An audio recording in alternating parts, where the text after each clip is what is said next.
주님께서는 유대 종교 지도자들의 반대와 대항을 잠시 뒤로 하고 두로와 시돈 지방으로 가셔서 마가복음에 병행되는 기록대로는 한 집에 들어가 아무도 모르게 하시려 하나 한 것으로 봐서 주변에 알리시지도 않고 조용히 계시려 했던 것으로 보입니다.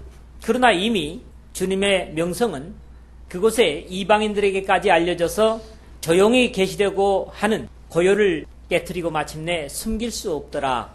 그렇게 연결되는 기록으로 봐서 또 어려움을 가진 사람들과 만나게 되는 것을 봅니다. 많은 사람들이 오늘도 이 역사 속에서 어려움을 가지기 때문에 주님을 찾는 경우가 참 많습니다. 이 여인이 바로 그런 경우고, 이 세상 사람들이 믿음에 있던 그렇지 않던 간에 어려움을 당하는 것은 바로 주님을 찾아야 된다고 하는 시기로 우리가 이해하는 것이 어려움을 당하는 모든 사람들에게 복이 될 것입니다.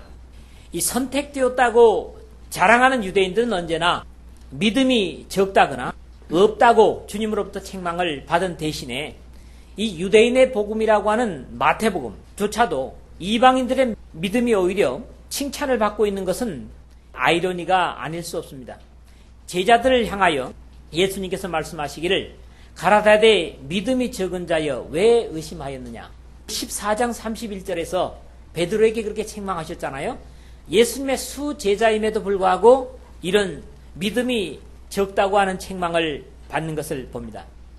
가라사대 너희 믿음이 적은 연곤이라. 17장 20절에 귀신 들려서 예수님 앞에 데리고 온 아버지의 아들을 고치지 못하고 씨름하고 있는 제자들을 향해서 주님은 역시 말씀하시는 것을 듣습니다.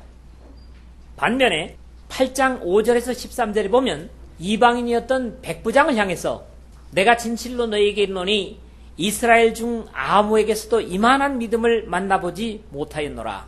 10절에요. 그렇게 하셨던 주님께서는 외면당하고 무시받으면서도 주님으로부터 응답을 받아내는 이 여인을 향해서도 내 믿음이 크도다. 내 소원대로 되리라. 그렇게 극찬을 하고 계심을 듣습니다. 그러나 이 이방 여인의 칭찬은 외면당하고 개 취급을 당한 후라는데 더 큰 가치가 있다고 저는 이해를 합니다.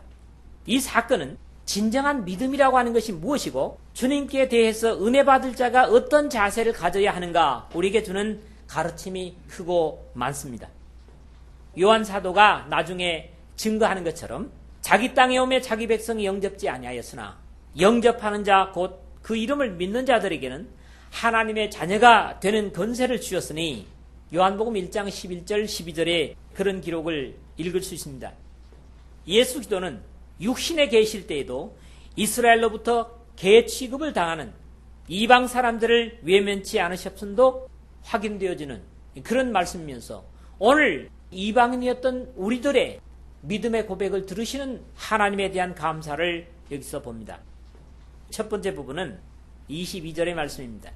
비록 이방인이었지만 구세주를 바로 알아보았다 하는 것이 이 여인이 칭찬받고 문제를 해결받을 수 있는 이유였다고 하는 것입니다. 가나안 여자 하나가 그 지경에서 나와서 소리질러 가로되 주 다윗의 자손이여 나를 불쌍히 여기소서 내 딸이 흉악히 귀신 들렸나이다 하되 그랬거든요.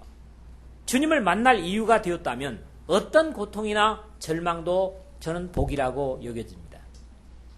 또 이를 위해서 주님은 이왕의 사람들에게 어려움을 허락하시는 것이라고 이해합니다.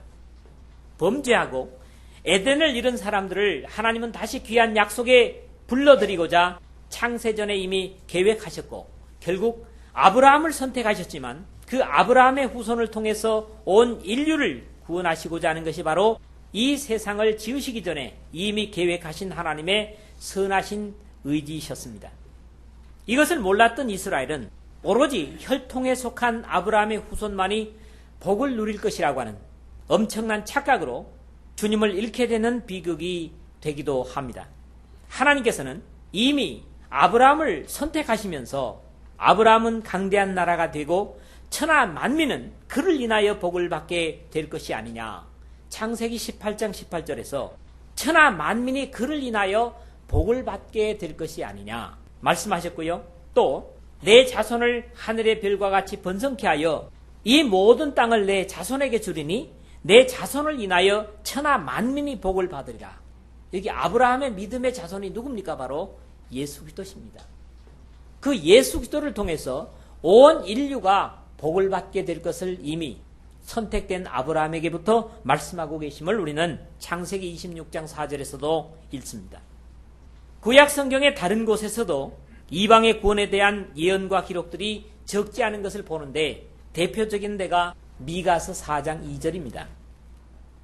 곧 많은 이방이 가며 이르기를 오라 우리가 여호와의 산에 올라가서 야곱의 하나님의 전에 이르자 그가 그 도로 우리에게 가르치실 것이라 우리가 그 길로 행하리라 하리니 이는 율법이 시온에서부터 나올 것이요 여호와의 말씀이 예루살렘에서부터 나올 것임이라 그랬어요. 하나님은 이스라엘을 통해서 이 인류를 구원하시기로 예정하셨다고 하는 사실을 확인할 수 있는 것입니다. 모든 사람은 하나님의 형상으로 지음을 받았기 때문에 하나님과의 교제의 왜곡된 모습이 무엇에게인가 섬기고자 하는 종교적인 모습은 형태로 나타나고 결국 힘겹고 어려우면 자신의 의지하는 신이라 이름하는 것을 향해서 소원을 빌게 되어 있는 것을 보는 겁니다. 하나님을 바로 알지 못하는 많은 사람들은 자신이 비는 대상이 기도를 들어줄 것이라는 막연한 생각으로 생명이 없는 것들을 향해서도 기도하게 되지만은 이 가나안 여인은 기도의 대상을 바로 선택했다고 하는 데 있어서 대단히 복된 여인이다 이렇게 보는 것이죠. 특히 이 여인이 부른 주 다윗의 자손이여 하는 것은 이스라엘 속에서조차 메시아의 다른 이름으로 불려지는 것을 이 마태복음에서 들어보게 됩니다. 9장 27절이라든가 12장 23절 같은 데가 그 대표적인 예가 되겠습니다. 메시아적인 그 별명이 바로 다윗의 자손이라고 하는 것을 말씀하고 있습니다. 오늘 우리가 복되다고 하는 것도 역시 기도의 대상을 바로 선택했다고 하는 것이 복이면 복입니다. 바울 사도는 철학의 중심지인 아덴에서 인간의 밝은 학문을 추구하는 사람들을 향해서 알지 못하던 시대에는 하나님이 허물치 아니하셨거니와 이제는 어디든지 사람을 다 명하사 그에게 하라 하셨으니 이는 정하신 사람으로 하여금 천하를 공의로 심판할 날을 작정하시고 이에 저를 죽은 자 가운데서 다시 살리신 것으로 모든 사람에게 믿을 만한 증거를 주셨음이니라. 사도행전 17장 29절에 31절에 이렇게 말씀을 합니다. 알지 못하던 시대에는 모든 사람들로 하여금 허물치 않으셨다. 그들이 잘못된 길을 갔을지라도 하나님께서 용납하셨다는 겁니다. 그러나 이제는 천하를 향해서 다 회개하라. 그리고 믿을 만한 증거를 주셨는데 바로 죽음 가운데서 부활하신 예수 그리스도로 그 증거를 삼으셨다. 그렇게 말씀을 하고 계심을 듣습니다. 소리질러 가로되 주 다윗의 자손이여 나를 불쌍히 여기소서 내 딸이 흉악히 귀신 들렸나이다 하되 그랬어요. 우리는 때로 이 여인처럼 너무 먼 곳에서 목이 터져라 부르짖을 때가 있습니다. 그러나 분명한 복은 그 기도를 들으실 수 있고 응답하실 수 있는 예수 그리스도를 순종하게 되었다는 사실입니다. 결국 이름 없는 이 여인은 주님을 만나게 되었으므로 그의 딸이 흉악한 귀신 들린 것조차 감사할 이유가 되었을 것입니다. 만약에 그런 일이 없었다면 이 여인도 당시의 일반적인 여인들처럼 주님을 가까이 찾아 모실 수 없었을 것이므로 이 여인의 마음 아픈 비극은 주님을 만남으로 복이 되고 있는 것을 보는 겁니다. 오늘도 우리 자신의 아픔보다도 내 자식의 아픔, 내 주변의 사람들의 고통은 나를 더 힘겹게 합니다. 그러나 그럴 때 오히려 주님을 찾아 배워야 된다는 사실, 그리고 그런 문제를 스스로 해결할 수 없는 존재이기 때문에 주님을 더욱 의뢰해야 된다고 하는 사실을 이 여인에게서 오늘도 배우게 되는 것입니다. 두 번째는 23절에서 24절의 내용인데요. 주님의 침묵 그리고 제자들의 귀찮아함이 우리 보기에도 좀 심하게 여겨집니다. 그렇다고 할 때 당사자에게는 오죽했겠는가? 아니, 내가 바로 이 소리 지르는 여인이라고 생각을 해보십시오. 여러분 각자가 말이죠. 기분이 어떻겠습니까? 아무리 소리 질러도 메아리도 없이 돌아오는 것도 없이 그저 부르짖는 이 여인의 모습을 보자는 거죠. 예수는 한 말씀도 대답지 아니하시니 제자들이 와서 청하여 말하되 그 여자가 우리 뒤에서 소리를 지르오니 보내소서. 예수께서 대답하여 가라사대 나는 이스라엘 집에 잃어버린 양 외에는 다른 데로 보내심을 받지 아니하였노라 하신데 그렇게 연결이 되어지고 있습니다. 안타까운 저지의 여인은 소리질러 간구하는데 주님은 한 말씀도 대답이 없으시자 제자들조차 이 귀찮게 여겨지는 장애물을 처리해달라고 청하고 여기에 대한 주님의 말씀은 홀로 내뱉는 푸념처럼 하나님의 약속을 확인하실 뿐이었습니다. 나는 이스라엘 집에 잃어버린 양 외에는 다른 데로 보내심을 받지 아니하였노라. 이 말씀을 만약에 액면 그대로 우리가 이해한다면 우리도 결국 이스라엘의 족속이 아니지 않습니까? 왜 옆에 사람들이 시끄러움을 호소할 정도로 이 여인은 부르짖고 주님은 비록 이방 여인이라 할지라도 주 다윗의 자손이여 나를 불쌍히 여기소서 라는 믿음을 고백하면서 간구를 드리는데 거기에 침묵으로 일관하실까? 아니 여기 부르짖고 있는 여인이 다름 아닌 오늘 나 자신이라면 우리는 어떨까? 많은 것을 생각해야 하는 부분이요 믿음에 있어 중요한 교훈을 주고 있는 내용이기도 합니다. 앞에서 이미 비록 이방인이었지만 백부장의 자녀가 아닌 하인의 중풍도 치료하신 주님이시라면 고쳐주셔서 안 될 이유라도 있는 겁니까? 어쩌면 이 긴 침묵은 이 여인의 믿음을 키우고 있는 과정이라고 이해를 합니다. 만약에 절대로 고치시지 않으실 것이었다면 나중에도 역시 고쳐주시지 않았을 것이기 때문입니다. 그러므로 만약에 하나님께서 응답이 없이 여러분의 기도에 무작정으로 침묵하신다면 아하, 하나님은 오늘도 나의 믿음을 키우시는구나. 그런 고백으로 그런 상황을 받아들인다고 하면 이 여인과 같은 복을 여러분도 누릴 수 있을 것이다. 그런 확신을 갖는 것이죠. 주님은 어쩌면 이 여인을 통해서 제자들과 오늘 우리를 가르치고 계신 것이라고 생각됩니다. 마치 누가복음 18장 1절에서 8절에 나타나는 불의한 재판관과 힘없는 과부의 내용을 연상하게도 합니다. 계속 보채기 때문에 비록 하나님을 두려워하지도 않고 불의한 재판관이었지만 자신의 불편 때문에 이 과부의 소원을 들어주는 비유처럼 이 여인의 안타까움은 오늘 우리 각자의 처지로 이해하고 배워야 할 것으로 여겨집니다. 또 이 내용에서는 주님께서 제자들과 같은 생각으로 가고 있는 뜻이 여겨지기도 합니다. 그러나 분명한 차이를 이 내용 속에도 이해할 필요가 있다고 생각합니다. 주님은 이 여인의 믿음을 키우시려는 인내의 기다림이라는 사랑의 측면이라면 그 여자가 우리 뒤에서 소리를 지르오니 보내소서라는 제자들의 불평은 마치 때에 사람들이 예수의 안수하고 기도하심을 바라고 어린아이들을 데리고 오매 제자들이 꾸짖건을 한 것과 다르지 않은 그런 차이를 본다고 하는 것입니다. 열왕기 하에서 하나님께서 은혜로 주신 아들이 죽자 엘리사에게 나아간 여인을 만류하는 게하시와 같은 매서움이 제자들에게 있었습니다. 왜 이런 말씀을 하냐 하면 우리가 그런 모습이 되어서는 안 되겠다는 거죠. 여기에 예수께서 대답하여 가라사대 나는 이스라엘 집에 잃어버린 양 외에는 다른 데로 보내심을 받지 아니하였노라 하신 예수의 말씀도 어찌 보면 제자들이 요청에 함께하는 것 같은 그런 어감으로 들립니다.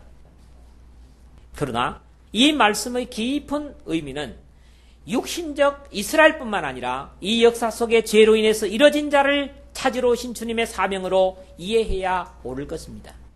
사실적인 회복될 이스라엘은 어떤 겁니까?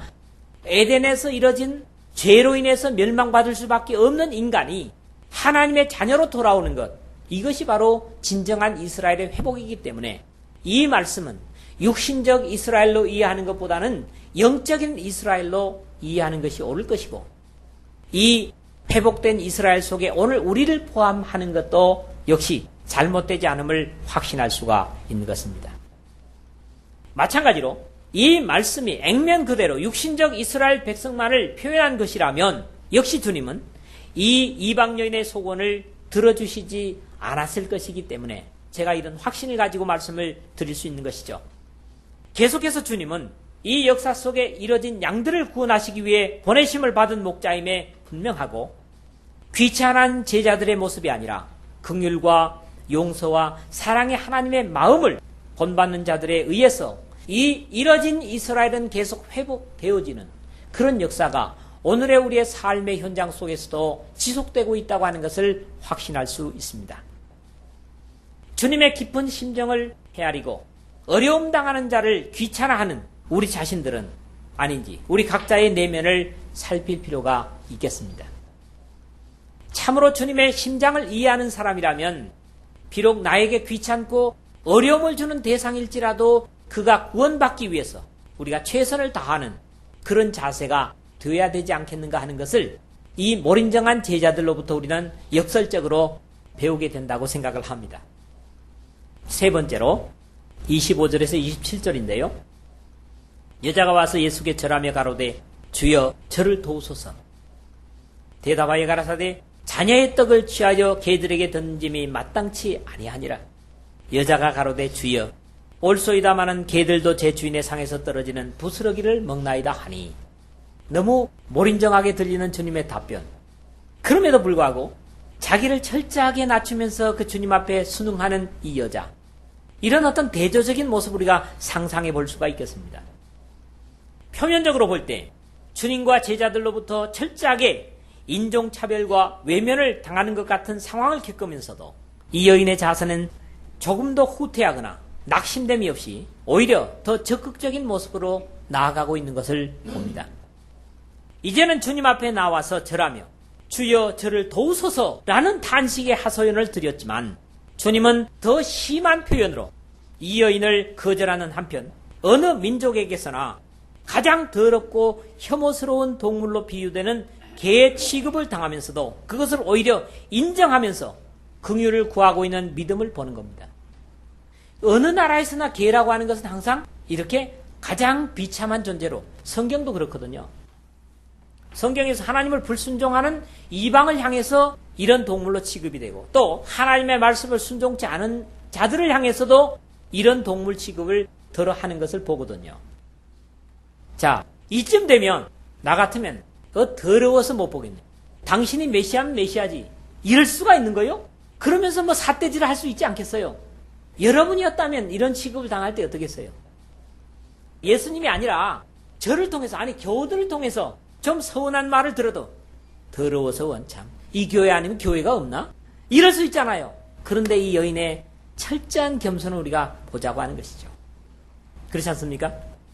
예수께서 이르시되 자녀로 먼저 배불리 먹게 할지니 자녀의 떡을 취하여 개들에게 던짐이 마땅치 아니하니라. 병행 구절인 마가복음 7장 27절에 이렇게 기록을 하고 있어요. 자녀에게 배불리기 위해서 주는 음식을 개에게 주겠느냐? 이런 말씀이거든요.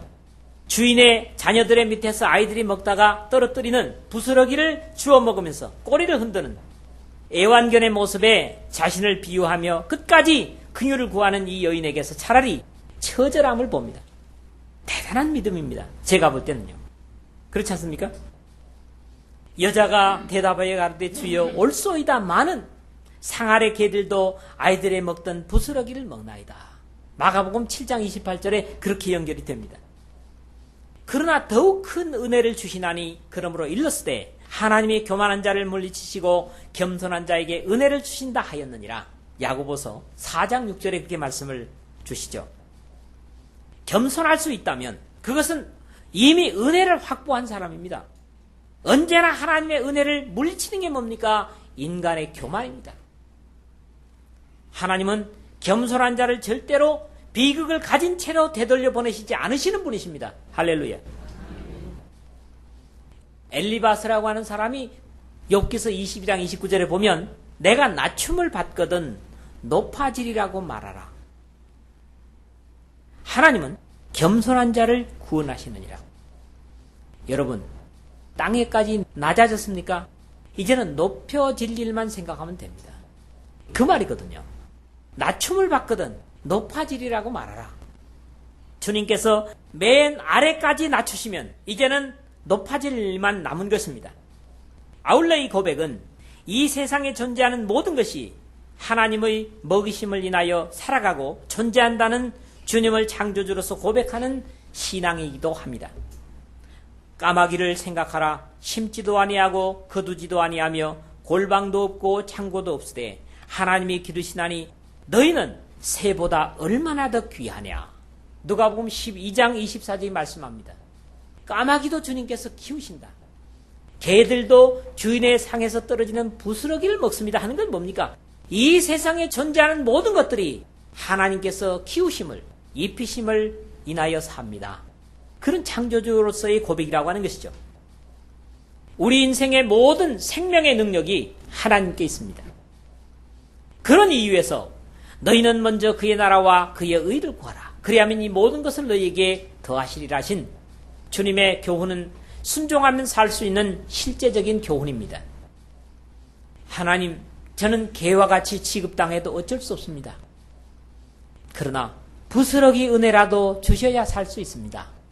이런 자세가 지금 이 여인의 모습 아니겠습니까? 이런 믿음의 사람에게 주님은 손을 드실 수밖에 없습니다. 주님이 손을 드실 수밖에 없는 사람도 있다는 거죠. 그게 어떤 사람이라고요? 두 종류의 사람인데 겸손의 사람 앞에서는 주님이 손을 드신대요. 두 번째는 아무리 큰 죄를 졌을지라도 회개하는 사람. 회개의 사람 앞에서는 주님께서 손을 드신다 그러지 않습니까? 그러므로 하나님의 능하신 손 아래서 겸손하라. 때가 되면 너희를 높이시라. 베드로전서 5장 6절에 주님의 약속을 자신의 것으로 누릴 수 있는 저와 여러분 되시기를 주님의 이름으로 부탁을 드립니다. 마지막 네 번째로는 28절의 말씀입니다. 이에 예수께서 대답하여 가라사대 여자야 내 믿음이 크도다. 내 소원대로 되리라 하시니 그 시로부터 그의 딸이 나으니라. 그의 딸이 지금 어떤 형편에 있는 겁니까? 귀신 들렸다고요. 언젠가 제가 이 부분에 대해서 좀 언급을 한 것 같은데요. 오늘 어떤 사람에게 귀신이 들릴 수 있는가? 그런 염려를 갖거든요. 그리고 많은 사람들이 실제로 신앙생활 잘 하면서도 귀신 들렸다고 그런 얘기들을 하거든요. 근데 우리가 이 조심해야 될 부분이에요. 예수님께서 십자가에 달리기 전까지는 귀신들이 자신의 원대로 의지대로 어떤 인간 속에 들어갈 수 있었습니다.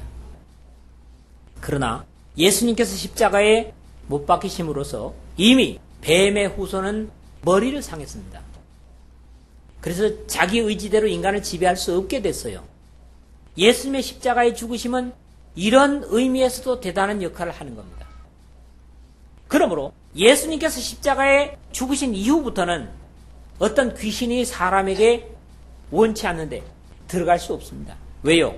귀신은 묶임을 당했거든요. 예수님의 십자가에 달리심으로써. 그리고 특히 믿음의 사람들이 하나님의 말씀을 순종하고 세례를 받고 죄사함을 받고 성령이 인침으로 와 계시는 사람에게는 절대로 귀신이 그 속에 들어갈 수 없습니다. 믿음의 사람들은 이거 확신해야 돼요. 그러나 귀신이 들었다? 그러면 그 사람이 아마 하나님 말씀대로 순종을 안 했기 때문에 성령이 계시지 않는 사람일 겁니다. 그렇지 않으면 성령이 와 계신데 하나님이 계시는데 감히 귀신이 어떻게 들어갑니까? 이런 확신을 우리가 갖지 않으면 오늘날도 많은 혼란을 가질 수 있다고 하는 것을 말씀드리고 싶습니다. 주님의 자녀의 떡을 취하여 개들에게 던짐이 마땅치 아니하니라 하시는 인간적으로 듣기에는 너무나 심한 대우에도 불구하고 그것을 그대로 인정하는 자세가 바로 예수님을 메시아로 인정하는 가장 사실적인 자세입니다. 주님께서 뭘 하시든 그 평가나 선언을 자신에게 사실적으로 받아들이고 수용하는 자세가 바른 믿음입니다. 이 여자는 지금 개처럼 취급을 당했어도 예, 저는 개입니다. 뭐 이렇게 인정하지 않습니까? 그러므로 그러한 수용과 순종이 하나님께서 하시는 일이라면 무엇이건 언제건 옳다는 자세이고 이런 자세에 주님께서 복을 주실 수밖에 없는 것입니다. 그래서 여자야 내 믿음이 크도다 내 소원대로 되리라 그랬거든요. 너희가 내 안에 거하고 내 말이 너희 안에 거하면 무엇이든지 원하는 대로 구하라. 그리하면 이루리라. 요한복음 15장 7절에 말씀하신 포도나무의 비유는 바로 이러한 모습에서 바른 이해를 할 수가 있다고 저는 믿습니다. 믿음은 나의 입장이나 형편과 처지 관계없이 하나님이 하시는 일은 모두 옳다는 자세입니다. 이게 믿음입니다. 우리가 비록 비극적이고 고통스러운 상황에 있다고 할지라도 하나님은 그것을 통해서도 나를 성숙시키시고 의로우신 하나님의 백성이 되게 하실 것이라는 확신, 그것이 믿음이라는 거죠. 우리는 이것을 욥에게서 확인할 수 있습니다. 이런 입장에서 너무 이기적이고 편협적인 이스라엘의 독선과 우리 자신들의 신앙의 자세를 돌이켜볼 필요가 있습니다. 나의 모든 것을 다 잃어도 하나님은 옳은 것이며 내 생명까지 위협을 당하고 내 자신이 짐승 취급을 당해도 주님은 옳다는 욥과 이 여인 같은 자세가 바로 하나님을 하나님의 자리에 모시는 모습입니다. 그리고 이렇게 고백하는 사람들을 하나님은 절대로 비극적인 자리에 그대로 버려두지 않는다는 사실입니다. 이런 믿음은 바른 믿음이기 때문에 주님은 칭찬하셨고 그의 기도를 응답하실 수밖에 없으셨습니다. 오늘 우리들은 예수 기도를 주님으로 섬긴다고 하면서도 언제나 우리가 높아져야 하고 영광을 받아야 하고 모든 어려움은 해결받아야만 주님이라고 각자 나름대로 자신의 입장에서 만들어준 기준에 갇혀 있어서 또 하나의 잘못된 담을 쌓고 하나님의 이름에 욕을 돌리고 있는 예가 많습니다. 주님은 이사야를 통해 선언하시기를 여호와의 말씀에 내 생각은 너희 생각과 다르며 내 길은 너희 길과 달라서 하늘이 땅보다 높음같이 내 길은 너희 길보다 높으며 내 생각은 너희 생각보다 높으니라. 이사야 55장 8절 9절에 그렇게 말씀하셨습니다. 우리는 하나님의 무한한 지혜를 판단할 수 없기 때문에 그 지혜에 온전히 맡기는 것, 그것이 바로 우리가 인생에 승리할 수 있는 비결이고 또 감사할 수 있는 결과를 가져오게 할 것이라는 것입니다. 하나님의 지혜와 사랑을 헤아릴 수 없는 우리 자신들이기 때문에 기꺼이 그분의 뜻에 우리 자신을 맡기는 것이야말로 우리가 할 수 있는 가장 지혜로운 삶의 처신입니다.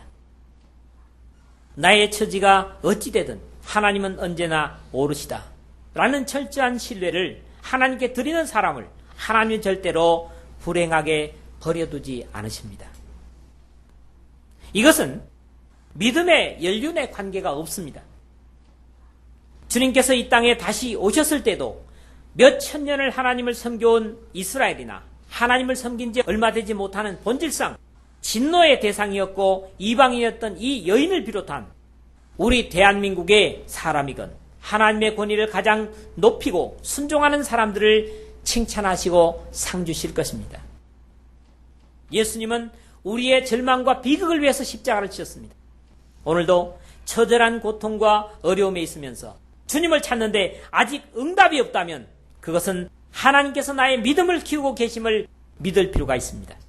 지금 나에게 어떤 반응이 오든 변함없이 그리고 온전히 주님을 신뢰한다면 주님은 최종적으로 이 여인에게처럼 내 믿음이 크도다 내 소원대로 되리라는 응답을 주실 것입니다. 그런 고백과 믿음으로 주님 앞에 나아가므로 이 여인이 들은 내 믿음이 크도다 하는 믿음을 주님으로부터 다 칭찬받는 저와 여러분 되시기를 주님의 이름으로 부탁을 드립니다.